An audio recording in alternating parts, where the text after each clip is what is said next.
आणि नवाब मलिकांना सुद्धा काय नवाब मलिकांच्या आरोप ठेवला की नवाब मलिक हे दाऊद इब्राहिमच्या साथीदार आहे. 1992-93 साली बॉम्बस्फोट झाला, त्या आरोपी बरोबर त्यांचे संबंध आहेत असा आरोप ठेवला. मुंबईमधल्या दंगली कधी झाल्या? 92-93 साली. त्याच्यानंतर अनेक निवडणुका झाल्या. नवाब मलिक निवडून आले, मंत्री झाले. 2014 साली यांचं केंद्रात सरकार आलं, यांचं राज्यात सरकार आलं. पण तेव्हा ह्याला नवाब मलिक कधीही त्या दाऊद इब्राहिमचे साथीदार दिसले नाही. कधी दिसले?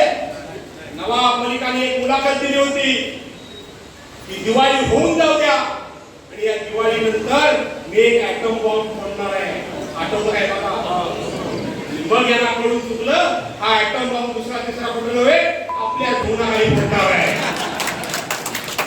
आणि म्हणून त्यांनी नवाब मलिकांना हात टाकलं. मी नवाब मलिकांचं जाहीर कौतुक करतो, काय व्हायचं तर होईल. परवाच्या दिवशी जाऊन ते भाजपच्या कडेला बसले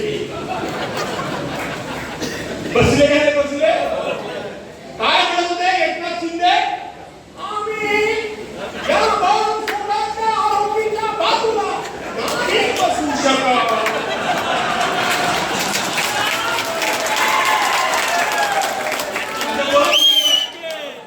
आम्ही नाही बसू शकत. आता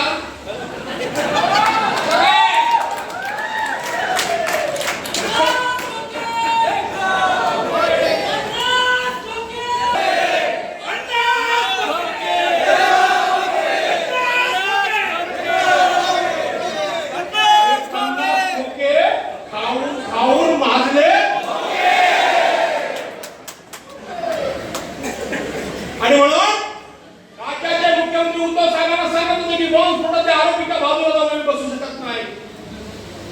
नवाब मलिक परवाच्या दिवशी बसले जाऊन आणि नंतर देवेंद्र फडणवीस यांनी अजितदादांना पत्र दिलं. वाचत काय?